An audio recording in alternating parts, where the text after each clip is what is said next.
United nations کے secretary general سے ان کی ساری ایجنسیز انوالو رہی ہوئے انہوں نے بھی کہا ہے کہ ہم نے کبھی اس طرح کا کلائمیٹ ڈیزاسٹر اپنی ایکسپیرینس میں اپنے تجربے میں نہیں دیکھا. تو یہ دنیا کا سب سے بڑا کلائمیٹ ڈیزاسٹر ہے.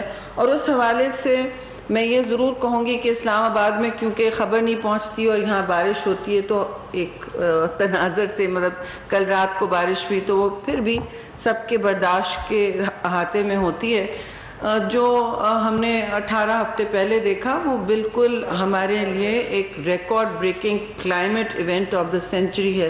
اس تناظر میں افسوس سے میں کہوں گی کہ ایک جماعت جو 2 صوبوں میں ان کی گورنمنٹ ہے، حکمرانی ہے اور کوئی لگی لپٹی نہیں، لیکن وہ اس وقت بھی بجائے کسی کے مطلب ہاتھ بٹانے کے یا عوام کے تکالیف میں اپنا حصہ بانٹنے کے بجائے وہ اس وقت ایک مطلب بہت ہی شدید انتہا پسندی کی سیاست کر رہے ہیں. انتہا میں اس لیے کہہ رہی ہوں کہ وہ ہر بات پر ایک جھوٹ کا پلندہ نیا ڈالتے ہیں، عوام کو گمراہ کرتے ہیں. اور صورتحال یہ ہے کہ ملک 1971 کے بعد سب سے اپنے مشکل امتحان کی گھڑی سے گزر رہا ہے. 1971 کے بعد پاکستان نے کبھی اتنا ٹراما نہیں دیکھا، اتنے لاس اینڈ ڈیمیج نہیں دیکھے. اور یہ کیا کر رہے ہیں؟ یہ ہمارے عوام کو، خاص طور سے نوجوان نسل کو لانگ مارچز پر آمادہ کر رہے ہیں. لوگوں کو جا جا کے اپنے جہاں حکمرانی ہے صوبوں میں حلف لے رہے ہیں، اور بڑا خطرناک سا حلف لیتے ہیں وہ جو وائمار جرمنی میں لیا جاتا تھا. وہ ہاتھ اٹھا کے وہاں یہی، اور تاریخ کا مطالعے کا ہمیں بہت بتاتے ہیں نا کہ میں نے تاریخ کا مطالعہ کیا، میں نے تاریخ، تو انہوں نے نہیں دیکھا کس طرح یہ نازی سلوٹ ہوتا تھا. کوئی کہہ نہیں رہا ہے، میں 2 ٹوک الفاظ میں کہوں گی، یہی ہوتا تھا نازی سلوٹ، یہی ہوتا تھا طریقہ کار، یہی ہوتا تھا بیانیہ. کہ کیا فرق پڑتا ہے ہم نے کیا کیا. سینہ زوری کا ایک نیا سٹینڈرڈ اسٹیبلش ہوتا تھا روز. This was Hitler.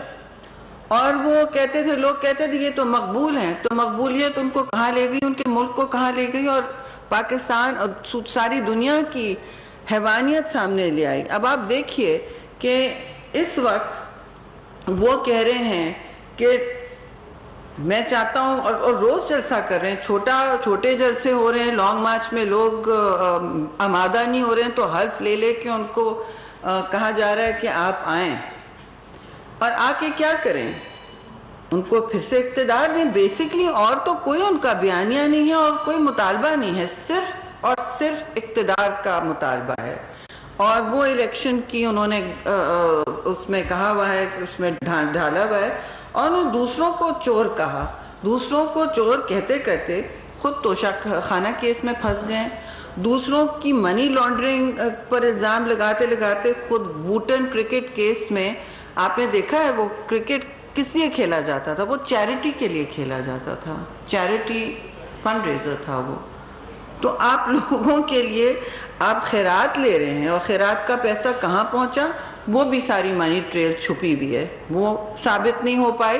ہر طرف ان کی چوری کے اس وقت ایویڈنس سامنے آئے، شواہد سامنے آئے ہوئے ہیں.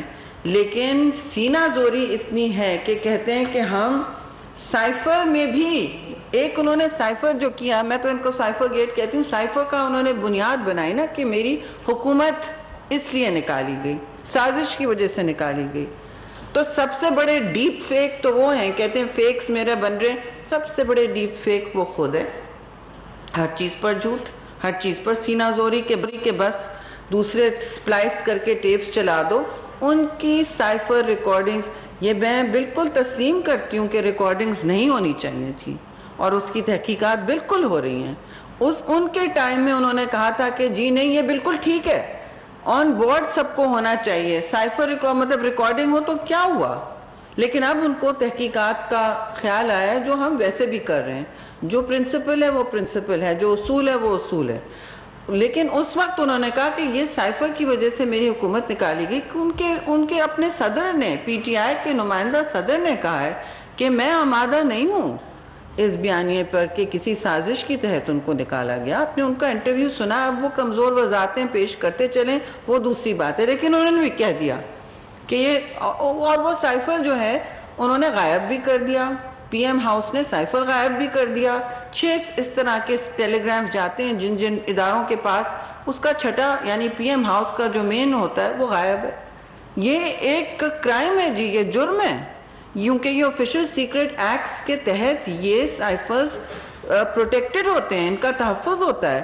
یہ جو رات کو جاتے ہیں, میں خود امبیسڈر رہی ہوں, وہ جو ٹاپ سیکرٹ ہوتے ہیں وہ صرف 6 ڈیسٹینیشنز پہ جاتے ہیں, اور وہ ان کو کوئی غائب نہیں کر سکتا. وہ کسی کی ذات کا حصہ نہیں ہے, کوئی ذاتی فرنیچر نہیں ہے کہ آپ اٹھا کے لے جائیں اور جب مرضی آئے اس کو لہرائیں اور جب مرضی آئے عوام کو گمراہ کریں اور کہیں کہ ہم اس پہ کھیلیں گے, اس پہ کھیلو, اس پہ کھیلو.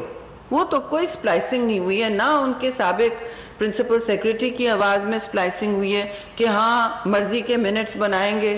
کبھی آپ سوچ سکتے ہیں کہ سینئر بیوروکریٹس کو ہم یہ انکریج بھی کریں کہ ان سے کہیں کہ مرضی کے منٹس بنائیں؟ یہ کوئی اخلاقیات کا دائرہ ہے جو انہوں نے ہر اخلاق کا دائرہ توڑ دیا ہے. یہ آپ کہہ رہے ہیں لوگوں کو کہ تم ٹویٹر پہ, تم سوشل میڈیا پلیٹ فارم پہ, انہوں نے مشینز بنا لی ہیں, ڈیپ فیک خود ہے, بنا کے سب کو اٹیک کرا رہے ہیں جیسے ہم ان کے اٹیکس حملوں سے ڈرتے ہیں. ہم نے نہیں وہ مشینیں بنائی ہوئی, ہماری نہیں ہیں وہ سوشل میڈیا مشینز, ہمارے تو والنٹیئرز کام کر رہے ہوتے ہیں اور ہم ظاہر ہے ہم زیر اٹیک ہوتے ہیں. ہمیں کوئی فرق نہیں پڑتا, گالی گلوچ آپ کر لیں, لیکن آپ معاشرے کو ایسے دہانے پر لے جا رہے ہیں جہاں سے واپس آنا مشکل ہوگا اور تباہی کا باعث بنے گا. لیکن یہ جس طرح سائفر والی سازش پاکستان کو آئسولیٹ کرنے پر تلے ہوئے تھے, اور جس طرح آئی ایم ایف کو بھی یہ خط لکھنے تیار تھے کہ پاکستان بے شک ڈیفالٹ ہو جائے لیکن ہم ہیرو بنے, پاکستان زیرو ہو جائے لیکن ہم ہیرو بنے. یہ ان کی منصوبہ بندی تھی جو اب سب کے سامنے آ گئی ہے. یہ بے نقاب ہو چکا ہے, لیکن یہ جلسوں میں ان کی سینہ زوری اتنی ہے کہ یہ عمران, ہم ملک بچاؤ تحریک میں لگے ہوئے, ملک بچانا ہے اس وقت جی, اور کوئی کام نہیں ہے. میں یہ نہیں کرنا چاہ رہی تھی, لیکن میں نے جب راستے میں سنا کہ یہ ہو رہا ہے اور دنیا کا